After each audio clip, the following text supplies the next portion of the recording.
Swastiastu. Halo sahabat sejarah, selamat berjumpa kembali dalam pelajaran sejarah Indonesia.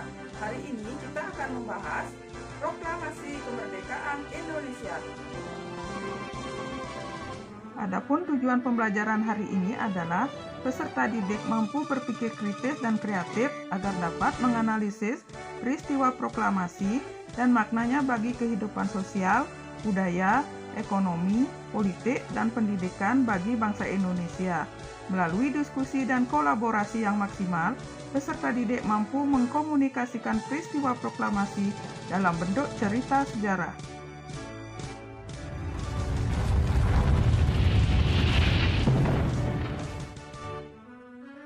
Di depan, kalian sudah melihat tayangan peristiwa bom atom Hiroshima dan Nagasaki.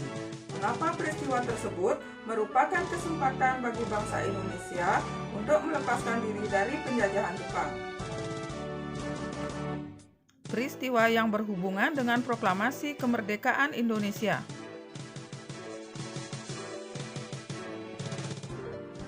Peristiwa yang pertama adalah kekalahan Jepang terhadap Sekutu. Ada beberapa hal yang menyebabkan Jepang mengalami kekalahan terhadap Sekutu. Penyebab pertama, kode komunikasi rahasia Kaigun berhasil dibuka oleh pihak Amerika Serikat. Penyebab yang kedua adalah dalam perang-perang berikutnya Jepang selalu mengalami kekalahan di Pasifik, seperti Pulau Saipan, Pulau Iwo Jima, dan Pulau Okinawa berhasil dikuasai oleh Sekutu. Penyebab yang ketiga adalah peristiwa bom atom Hiroshima dan Nagasaki yang merupakan puncak kekalahan Jepang terhadap Sekutu.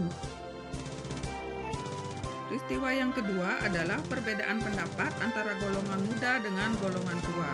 Di sini Soekarno-Hatta menghendaki sikap yang kooperatif terhadap Jepang dan pelaksanaan proklamasi tidak perlu tergesa-gesa. Pendapat dari golongan tua ini ditolak oleh golongan muda karena bagi golongan muda, kemerdekaan Indonesia harus diraih dengan pengorbanan dan perjuangan rakyat sendiri, bukan campur tangan Jepang dan persetujuan dari PPKI.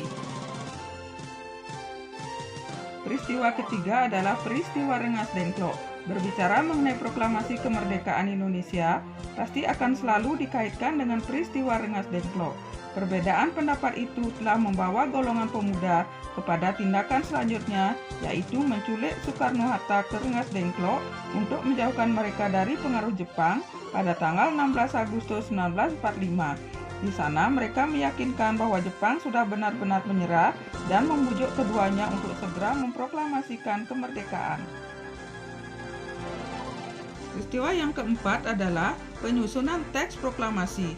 Pada tanggal 17 Agustus 1945 dini hari, di rumah Laksamana Maeda, 3 tokoh nasional yang menyusun teks proklamasi, yakni Soekarno, Hatta, dan Ahmad Subarjo. Soekarno yang menulis naskah proklamasi, Hatta dan Ahmad Subarjo menyumbangkan ide secara lisan. Sahabat sejarah, kemudian Soekarno meminta persetujuan kepada semua yang hadir. Soekarni mengusulkan teks proklamasi ditandatangani oleh Soekarno dan Hatta. Usul Soekarni diterima, naskah proklamasi kemudian diserahkan dan diketik oleh Sayuti Melik.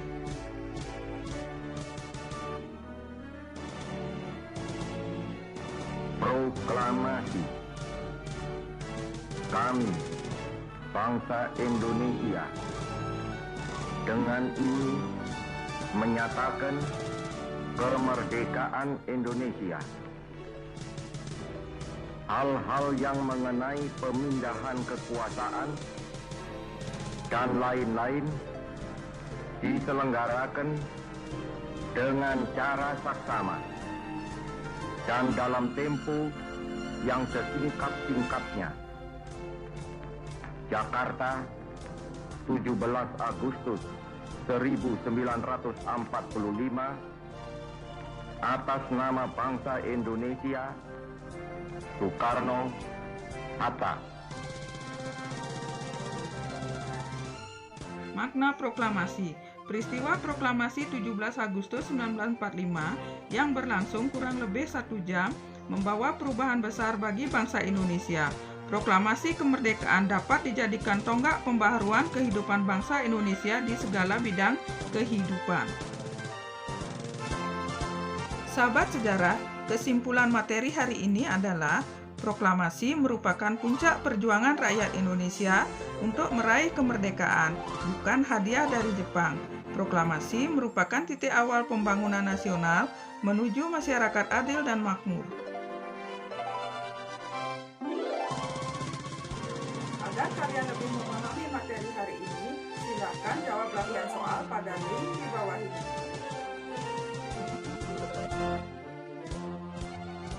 Demikianlah video pembelajaran hari ini. Semoga bermanfaat untuk kita semua. Terima kasih sudah menonton tayangan hari ini. Tetap jaga kesehatan dan tetap semangat. Om Santi Santi.